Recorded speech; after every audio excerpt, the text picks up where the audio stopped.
Well, it's 3 o'clock. Are you guys ready to start? I'm ready.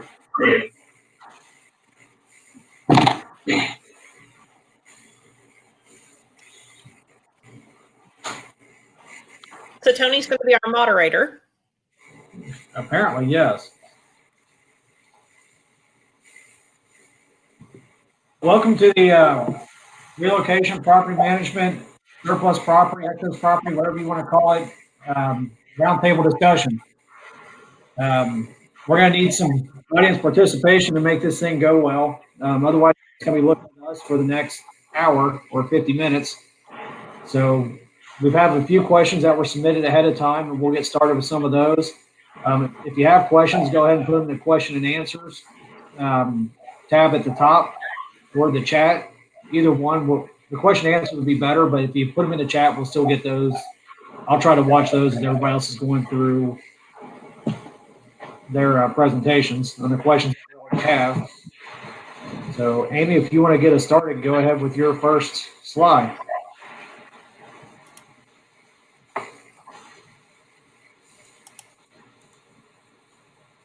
Okay. We put this together in PowerPoint presentation form, so hopefully you all can read it really well. We're going to get started with some property management.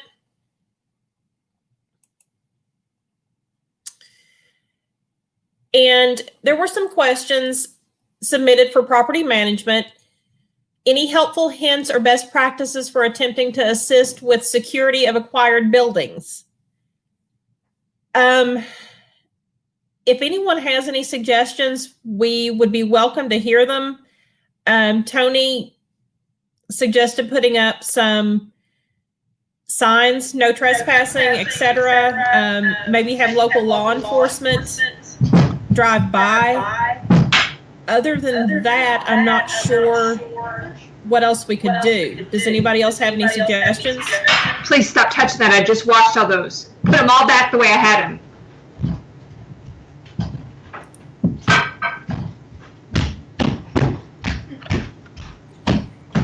No? I think we have somebody on here with a mic that's not in our presentation.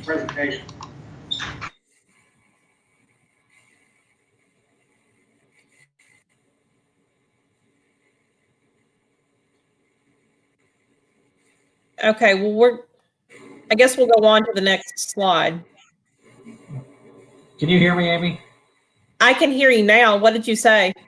Okay, I think we had somebody on here that's not in our presentation that has the mic on, unless you were yelling at your kids to put that stuff away.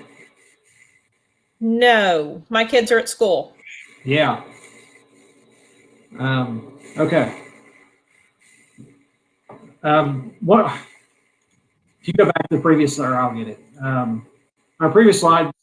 One of the things that we had was District 1 recently had a project, and they had some vandalism on some of their properties. And one of the things they did was hunt signs for, and they notified local law enforcement of the addresses of all the properties, and they still didn't have luck of keeping people out. And this was before they even had the vandalism problems. So I'm not sure exactly what else we can do to help secure our buildings. Greg comes, he actually asks the bridge crew to go out and board up some windows and doors due to vandalism. And we've had that happen in District 9 as well. Maintenance crews can board things up. But as far as monitoring and making sure no one goes in, yeah, this is a real tough.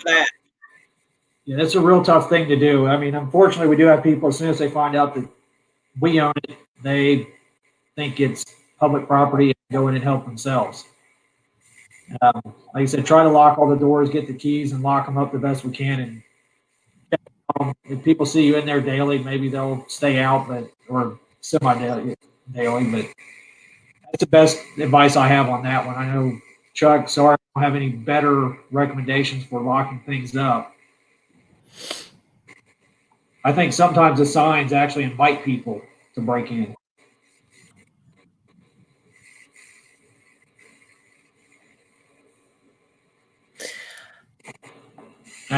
And call the local law enforcement offices, which, you know, District 1 has done on that one, but it's still, Yeah.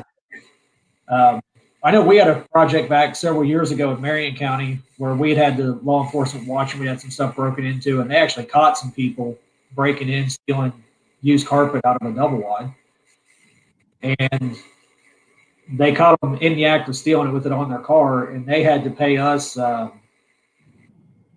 Mike Price may know the answer to this one, but I think they paid us, it was like $1,000 or $1,200 or something. I can't remember the exact amount, but you know, the court were prosecuted for it and had to pay us the money back. And they would give us a check every month or something, like $100. So.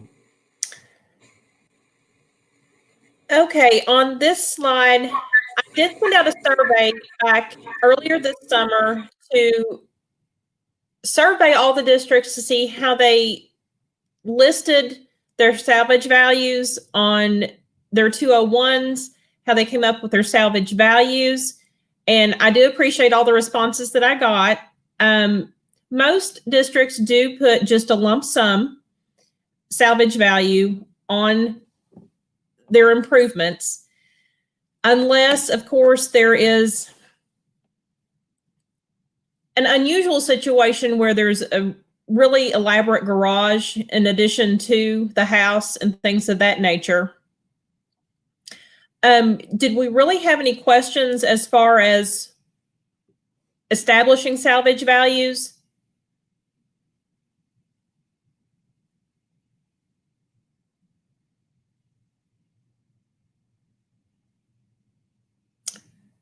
Okay, we're also going to cover this in training sessions. We're going to get some training sessions together for property management. Tony and I have already talked about that.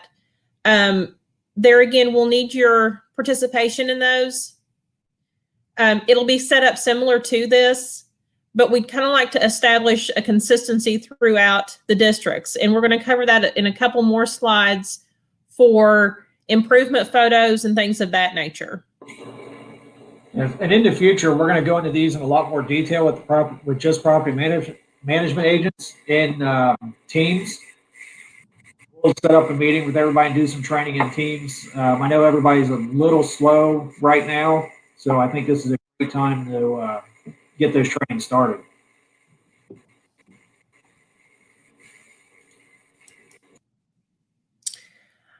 The next few slides go over the new TC 62-218, how we'd like to see the 201 annotated, and various sheets that I've come up with for improvement photos, for inspection logs, and cleared parcel photos. I'm going to bring up a slide with the new TC 62-218 so you can, if you haven't done a solicitation lately, that way you can kind of see the difference.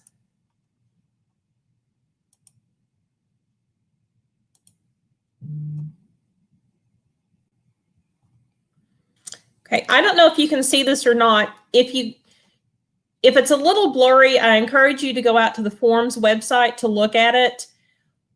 What Tony and I have done with the new 218 is, if you recall on the old one, there were a few sections throughout the whole solicitation that you had to fill in. Well, we've got this changed to where the only thing you have to fill in is on the first 2 pages. It's a little more user-friendly for both you and I think for the contractors bidding on the solicitation as well. That way you don't have to hunt and peck through the whole thing to get everything filled in correctly. Does anybody have any thoughts on it?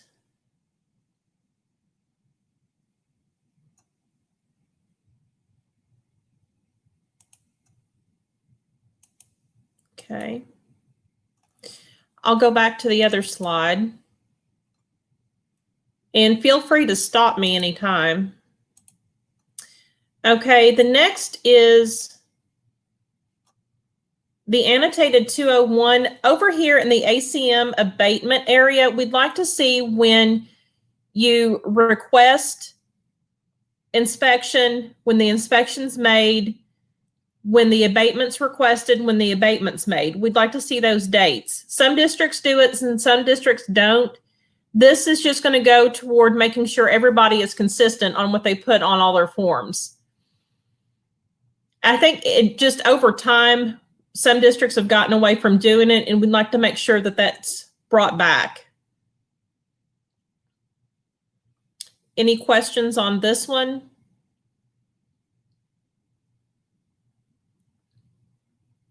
Okay. And then this one is, it's just a standard form. You're not going to find it on the Forbes website. I'm going to send it out to everybody. It's just a good page to drop in your improvement photos for pre-demolition. That way we have good photos of what the structure is prior to demolition, and you have a section over here that you can put a description in. And it's really the same way for your inspection log. The inspection log, again, is just in Word format, and you have a lot of area to tailor to your needs as far as how big the description needs to be. You can drop photos in here, and then you can also sign. Now, that area does not have to be time stamped. Just a general signature is okay. Or if you want to do time stamped, you can do that as well.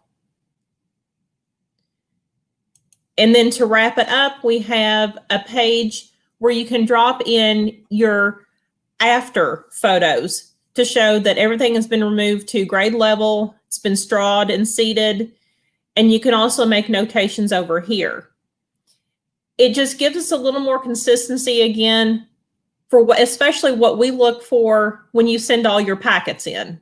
Everything's going to have a nice, neat heading to it. Is there any other questions about property management that you want to go into now, or you can wait until we go into it with a Teams meeting?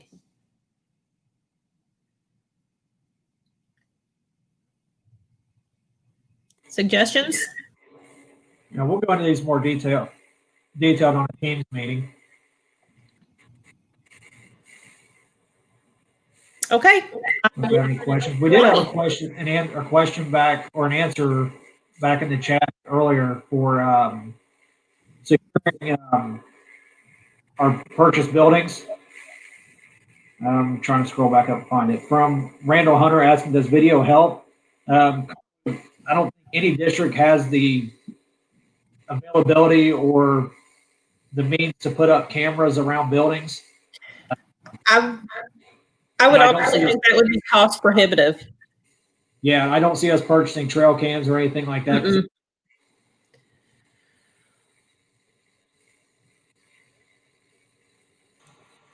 There are actually a few cams out on the market that like $10 a month for unlimited photos.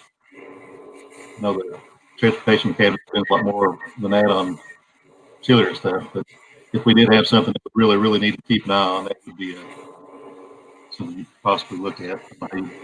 Pay for Yeah, it. that maybe something we had a building of or something of significant value in an area that we weren't going to tear down. Right. That we were going to sell later, that we may want to invest in doing that to protect our investment. But on things we're going to tear down, it's really not that kind of investment.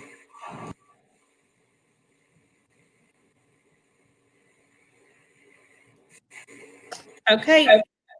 It's all you, Ronnie.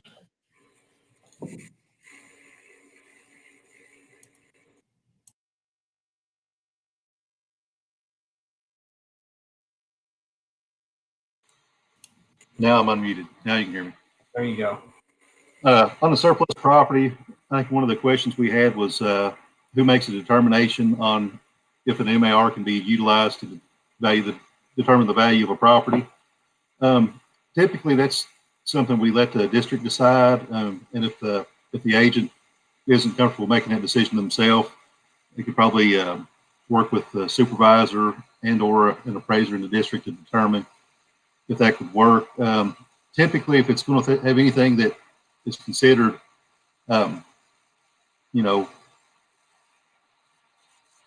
like if you have to consider any kind of zoning or anything that would make it complicated, you know, you obviously want to go with an appraisal with that. But if it's a piece of bare ground out in the country and no zoning affects it, and basically you can use the surrounding properties as comps, then you could probably go with an MAR on something like that. Basically a judgment call. Your supervisor should be able to help you with that. If not, talk to an appraiser and work it out in the district. I can't see the questions, so if anybody's got any questions that pop up as we go along, Tony or Amy, if you guys want to let me know that if there's any questions that pop up. If not, I'll just keep on rambling. Yeah, and Ronnie, like Ronnie and I discussed with this question, if it's tract of land and say it's 9/10 of an acre and minimum zoning in the area is 1 acre for a buildable lot, and they're trying to buy 2/10 of an acre from us to get a buildable lot, that's something that's going to be an appraisal because it's going to have a significant contributory value. So it would have to be an appraisal. Basically, anything like an MAR, if it's non-complex, no zoning issues. I can't remember the other listings on the in the manual of what it states, but basically it's just straightforward, you know, low value. Then we can do the MARs, and we get a significant amount of these that are MARs, where they're just adding. You know, you have an acre and a half now, and you're trying to add 1/10 of an acre in the front because you mow it and take care of it. You know, people do spend a significant amount of money buying these, more than probably what they're worth. But in that case, you know, it's just, it can be an MAR.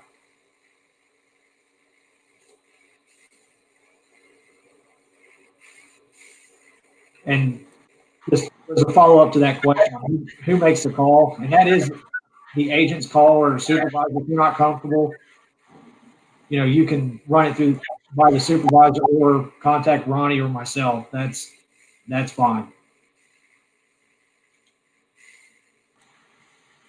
Yeah, I think complexity probably affects whether we use an MAR more than we even with value, in my opinion.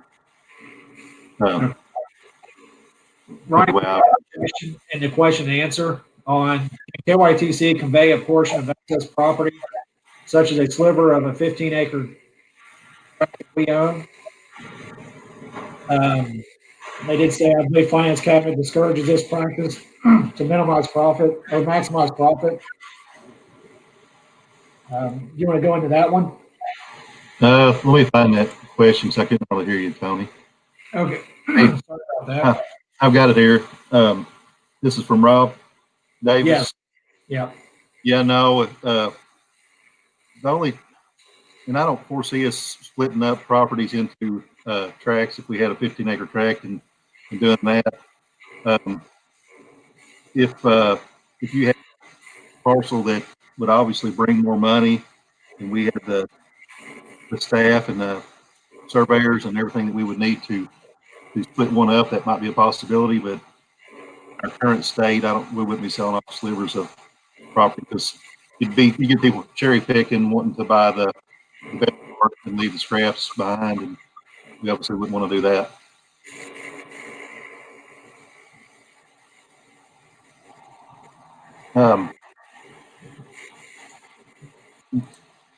Did that kind of answer that question? Okay. I also saw while I was there another question. I'm going to have to bring that back up. For some reason, I can't see those at the same time as I'm looking at the screen here. But another one was talking about the surplus property link. We'll get to that in a few minutes.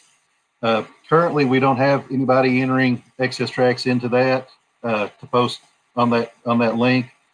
Once we get the initial base down, that's when we'll start doing that. And we have a lot of other ideas on other things besides excess and surplus that will enter into that data system. But right now, it's just kind of sitting idle, if that answers that question. There's the link to the excess surplus lands that's on the transportation website now. That basically gives you a rundown. If you had someone that's interested in purchasing excess or surplus properties, you could direct them to that link, and that would give them a basic overview of the process. As Tony and I talked the other day, you're going to have to go a little more into detail when talking to possible applicants, if they come in, just don't push them an application across the desk and tell them to go look at the link. You need to explain to them that this process is 6 months to a year, best case scenario, 2 years if we run into any hiccups, and they're, you know, could take longer depending on what we run into. But you definitely want to tell them about the potential costs for the property owners. On surplus property, you're going to have a survey up front for sure. Excess properties, we may get lucky from time to time, and with an excess property, we'll be able to use our original notice of excess purchase description and the plat that's provided with the notice of excess purchase to sell the properties. On regular surplus, obviously, we have to have a surplus because we need to know what we're selling. So those are potential upfront costs. Definitely explain to the property owners when they come in that on top of the initial survey to do, that there will be an appraisal at some point. You know, and definitely tell them not to run out and get their appraisal. You know, whenever they turn in an application, they need to be notified and given a list of approved appraisers before they go out and do that. Some of the other costs that you might mention is, you know, recording fees. You know, those are minimal, but that's something that we're requiring property owners to do now. I don't know. You think of anything else, Tony, that I'm leaving off there? Yeah, you know, just the it's fine to tell these property owners up front when they're coming in to buy a small piece of property or even the larger tracts that, you know, they're going to be responsible for the cost of that survey, which typically ranges minimum of $1,000 for a survey. Sometimes they get them a little cheaper, but you know, most of these are at least $1,000, if not more. You know, the appraisals that I've seen come through for a fee, when they get that, they're looking at anywhere from $2,500 up to, like Ronnie, you said you've seen them up as high as $6,000 for an appraisal. So, you know, kind of inform of this. You know, we don't want to scare them away, but we definitely want them to know up front what they're going to be up against buying this property, and that there's no guarantee after they do their survey that we're even going to sell it. Right. Yeah.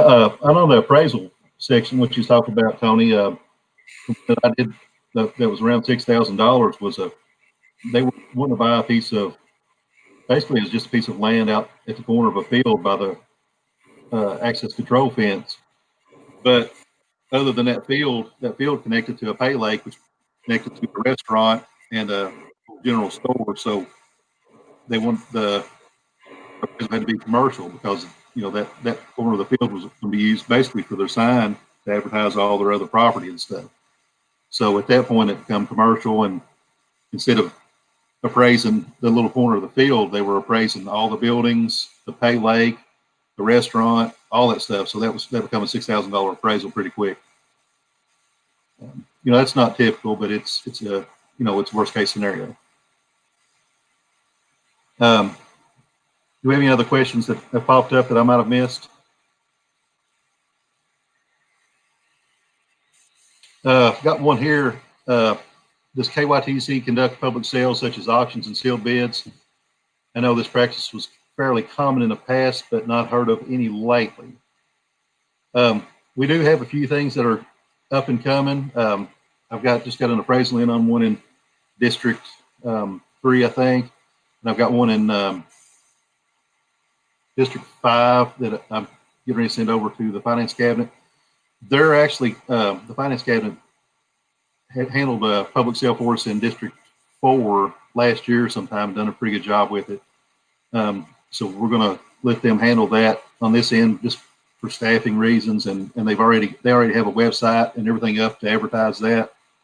It's a lot easier for them to get the word out and to sell those properties, and they're gracious enough to do it for us. So I've got a couple I'm going to send to them, and would like to get a few more in the future, but you know, as we come up on them and we have time, we'll definitely get into that a little bit more.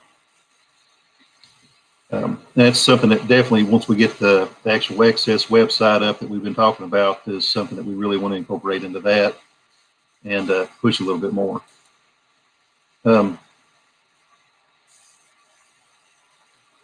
don't know, am I missing anything else on the Q&A or the chat, either one?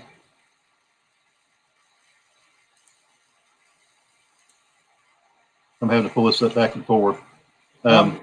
Lori had mentioned having surplus class. And same like we talked about earlier with the demolition.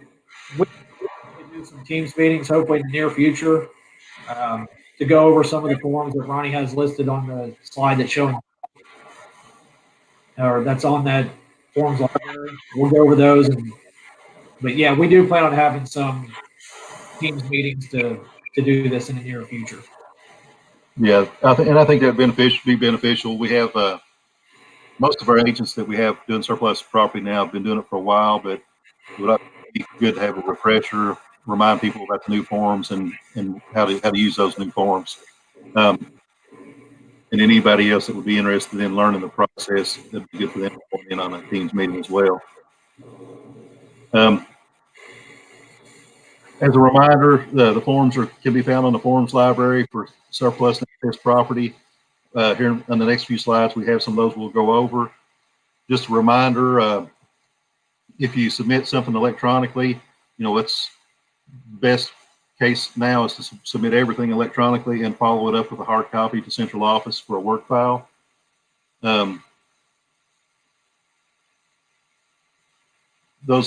electronically has been really handy, and I'm glad we started doing that early on, because that flowed pretty easily once we started working from home. Gives me a chance to review the stuff here at home, and then go to the office and make deposits, stuff like that. Mary Lou's been helping out a lot with the deposits and getting things mailed out for me in the central office, so that's been a big plus. But the electronic version is always a good thing. I can usually review things within a day or two of receiving them and get them back out for evaluation. And that's another thing, guys. I'll be the first one to tell you that sometimes your request might get lost in the shuffle. If you haven't heard from me for a few days on something, don't feel bad. Shoot me an email. You're not going to hurt my feelings. The squeaky wheel gets the grease, so feel free to call me or shoot me an email. I use the email a lot to search. Whenever you call and ask me something, that's the first thing I do is I'll pull up my email and search what you're looking for, see what my last correspondence is on that, because I do handle, I may touch 8 or 10 different requests a day. So, sometimes it's easy for me to get one stuck back in a pile and forget about it. So if you got something submitted and you haven't heard from me, don't feel bad to shake the bushes a little bit. I'll get back to it. You want to move on to the next slide, I guess. Now, hang on a second, Ronnie. Ori had a question here on how quickly are they returning surplus deeds from across the water these days? I guess meaning how quickly they're coming back from Finance, yeah. Finance and Governor's Office. I'm going to say best case scenario now is probably 8 weeks. You're probably looking more like 12 weeks. And anything that I submitted back in the COVID when it first hit, they had some issues going on over there with staffing as well. There's been a lot of things I've had to resubmit. So some of those, instead of in 12 weeks, they're going to be more like 6 months, because I'm resubmitting them as we find the ones that they lost. Luckily, I haven't had to go back in and get everything re-signed, because we try to keep copies and stuff. But 12 weeks is if everything goes smoothly once I get it across the river to the finance cabinet. Just kind of a little rundown on how that stuff goes over there. Real properties, they do a first line review there, and checks out.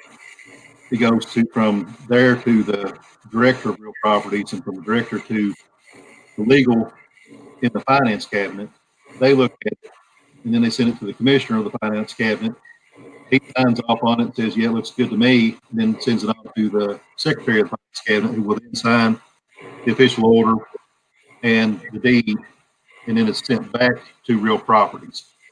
They assign an official order number to it and then forward it on to the governor's legal counsel, who reviews it again, recommends any changes or revisions they want, and then if everything looks good, it goes to the governor and sign it and send it back to Real Properties and back to me. With the COVID-19 stuff now, I mean, that's, that's a big gap, 8 to 12 weeks. That's, a third more that it's just waiting. Any other questions that I missed? Yeah, Lori has another question about the some properties such as the old slave rest area. On those. You're cutting out. I'm gonna pull that up real quick and read it, Tony. It's in the chat. Okay.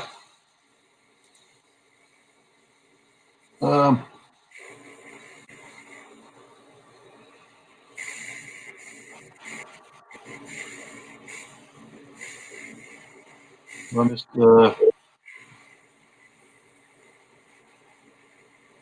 I've got Ori's question there. It's back, but I'm missing the other question. What was that again? There's a concern, or there's a question about auctioning some of the properties, such as the old slave rest area. Any news on that? No, that's if you have questions on specific ones, just shoot me an email sometime and ask that one, because I'd have a lot to look at. I see a message from our friends at Federal Highways reminding me to check on the federal. Sorry, guys.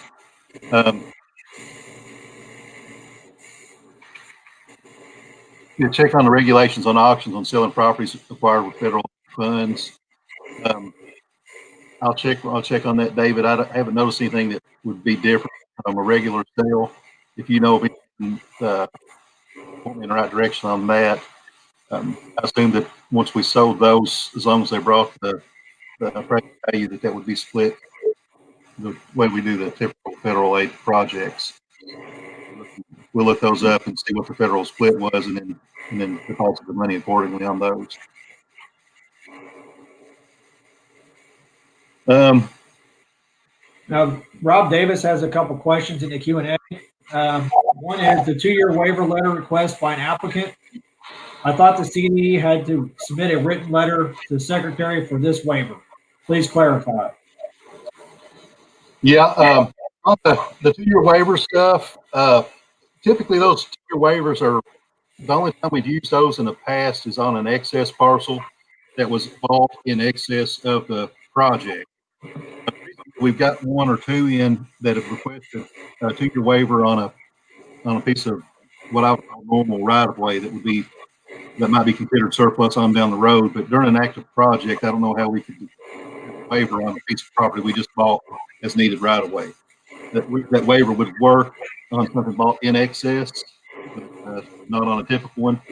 And that's you are correct on the CDE submitting a written letter through the right of way section to the secretary requesting that waiver. Does that make sense? Did I answer that question?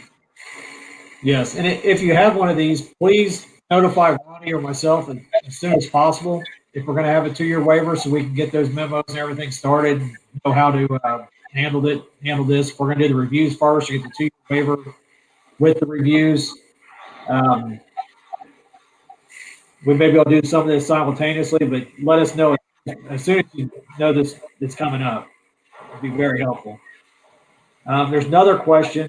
Ronnie, does central office maintain, archive the acquisition correspondence files for internal access so district agents can retrieve these electronically? I'm not sure what they're really wanting to retrieve, just a record of contacts, or Does CO maintain, archive the acquisition correspondence files for internal access? So agents can dig stuff and retrieve these electronically.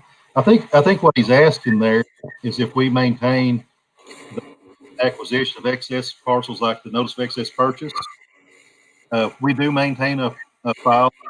The district office is also required to maintain a record of what they've bought on projects in the district. And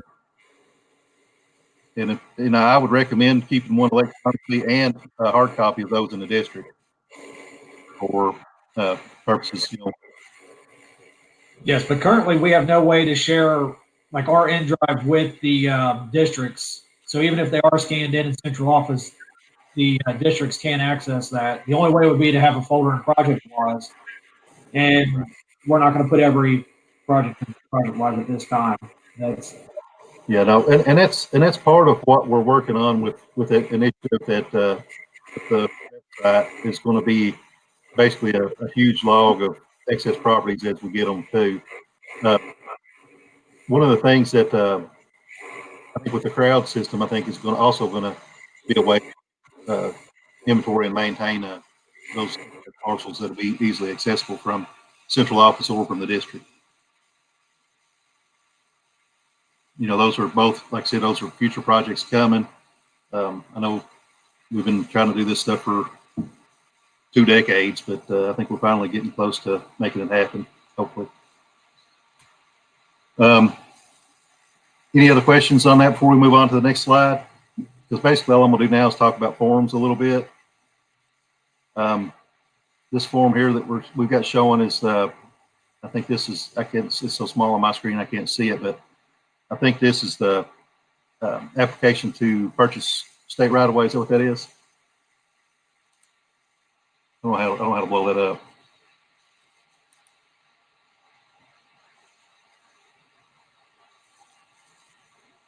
But anyway, the forms that we've got here are downloaded on the forms library. They were all revised in 2019. We added a few sections onto them down here. I don't know if you can see my arrow or not. That we added a place that the applicant will acknowledge that they've read the instructions here at the bottom.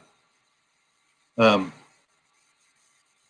that explains to them not to get their appraisal till they need to, and then how to apply, what all needs to be turned in with the application and all that stuff.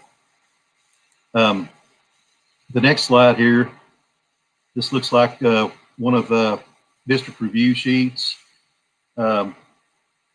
We added down at the bottom, we added a place for the CDE to sign each one of these reviews. And one of the reasons we did that is in case something happened and we went past that 30-day period and, we had some review we weren't getting back for some reason, the CDE can sign that and basically do the review themselves if they can't, get somebody else to turn in the review or whatever. And it shows that they acknowledge that the review process has been done there in the district at some level. This is a notice of I think this is the environmental exclusion impact, or whatever that one's called. It's one of the environmental papers. And here's another one of the environmental ones. These we don't have much control over. Your environmental folks will use those, but if we can, try to make sure that they use the newest format that they have available to them. We didn't update those because they're not our forms. They're environmental analysis forms. This is going back to, I think this is the one. I really wish I could get that where I could actually see it. Is there any way to get that bigger, Amy, that you know of?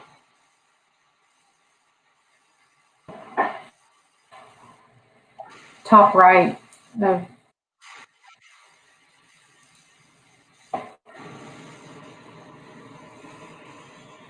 There we go.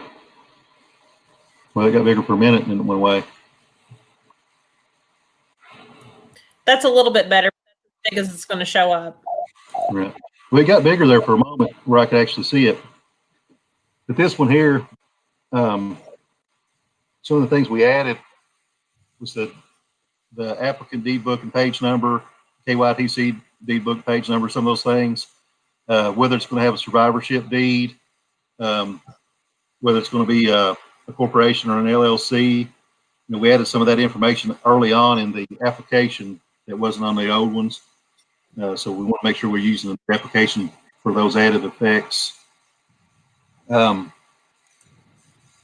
it's got a place for notes and stuff on there as well, whenever you turn those in. If there's anything kind of outstanding or weird about the request that, you know, we might want to see, that would be a good place to add that in your notes. I'm stuck on that one slide there. Okay, hang on. Okay, you got me. Thank you. You're welcome. And that's about all I've got on surplus, other than the forms and stuff. I'm going to look at the Q&A and the chat, see if I see any more questions. If anybody has them, I'd be happy to answer them. I don't see anything really new on there now.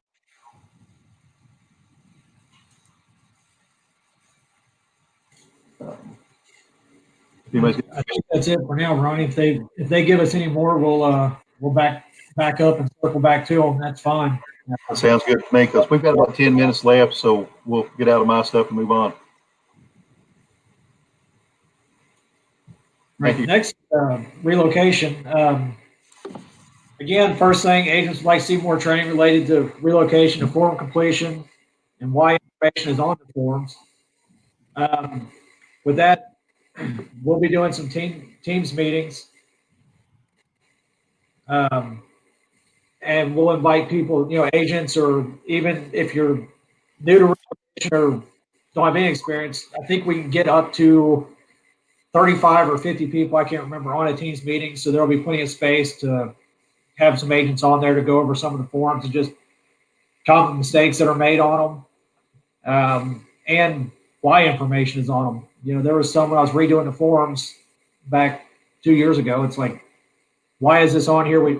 Nobody knows. And some of us things that have changed that's no longer required. So we got rid of several things on forms and added a few things that are required. But we will go over some of that and hopefully give you a better understanding of relocation and doing that. One other question we got from, I think it was District 3, was tips on how a billboard should be handled and what difficulties are to be expected. Difficulties are, yes, they're going to be difficult. Almost every billboard is a real pain to relocate. The best advice is to start it as one of your first parcels. Also, make sure that the leasehold interest, if it's there, is addressed in the appraisal. A lot of times we see if this is not there, if that leasehold interest is addressed, we have a better opportunity for them to move their billboard because they're being paid for the interest they have in the property where they are. Well, that's been ignored a lot in the past. We really need to concentrate on making sure that's there. That's not just for relocation people, but the appraisers will have to look for that also in your review appraisers to make sure that's been addressed. Other than that, start the process early. Make sure you're getting your bids. And it seems we've been doing a lot of direct loss on billboards. That's probably one of the best ways, especially on some of the older ones. The people just leave them there and basically get paid to move them, and they're happy with that. And they go put up a new one somewhere else. So that's always a definite tool when relocating a billboard. But I know we didn't go into that in a lot of detail, but we're running a little short on time. We've got about 6 minutes left. So if you have questions, that may be a topic that we discuss in one of our teams meetings, is our billboards. We've had 3 or 4, probably 6 of these relocated recently that went fairly well. We had 2, 3 in District 8 that were done and seemed to go really well. One was with Lamar, and I think CBS was the other one. Both those companies can be difficult to work with.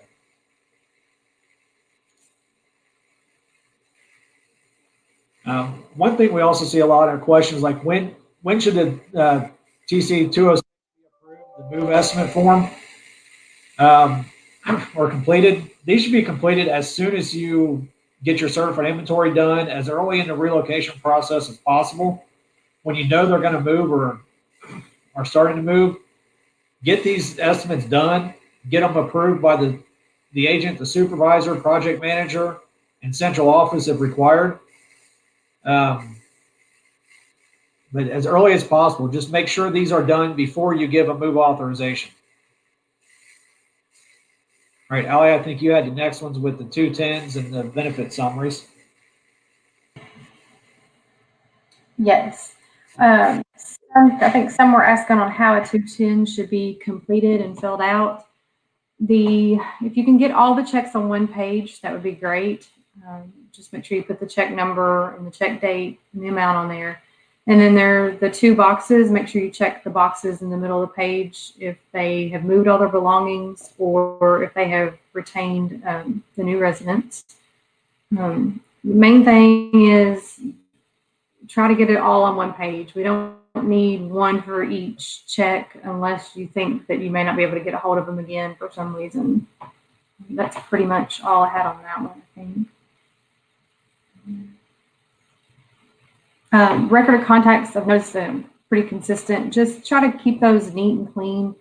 The contacts are running over on the page, which is fine, but sometimes if they don't run over completely, the signature will run over. So we want to try to keep the signature and the contacts together, just like you wouldn't, notarize on a deed. You wouldn't notarize the page if the signature wasn't. So record of contacts, try to keep those on the same page. Supervisors or other agents, if you can have somebody read over it for just minor mistakes, even if they don't understand relocation, they can check for grammar, item numbers, parcel numbers, misspelling names, consistency, those kind of things. Just minor things that just a lot of payments get sent back for.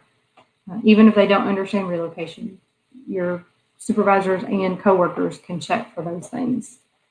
And then if you don't understand something, then make sure you can always email us or ask us a question. Go ahead, the next slide.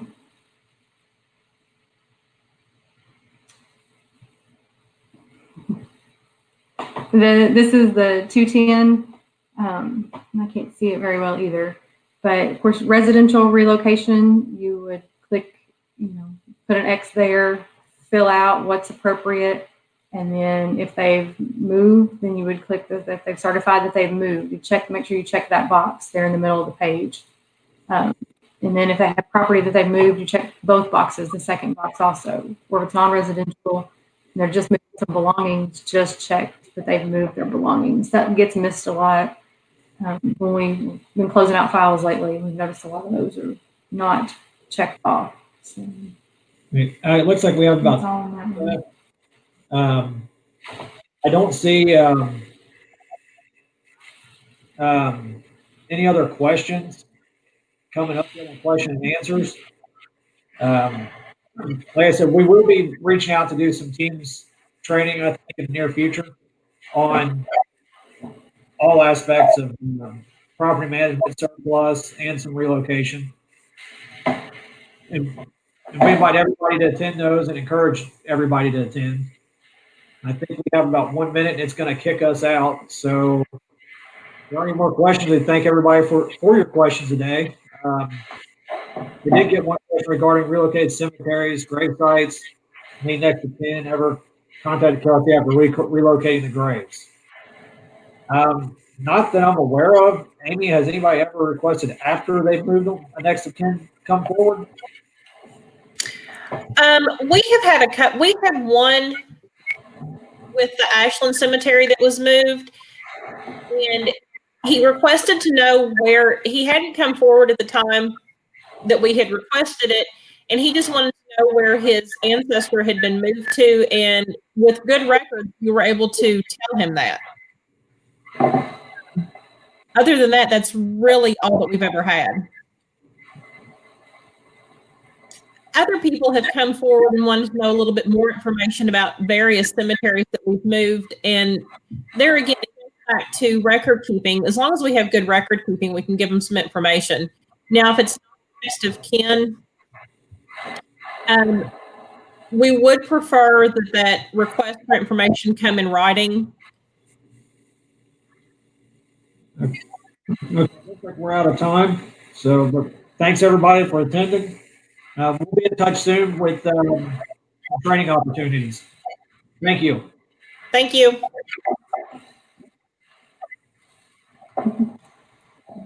Thank you, guys. See you.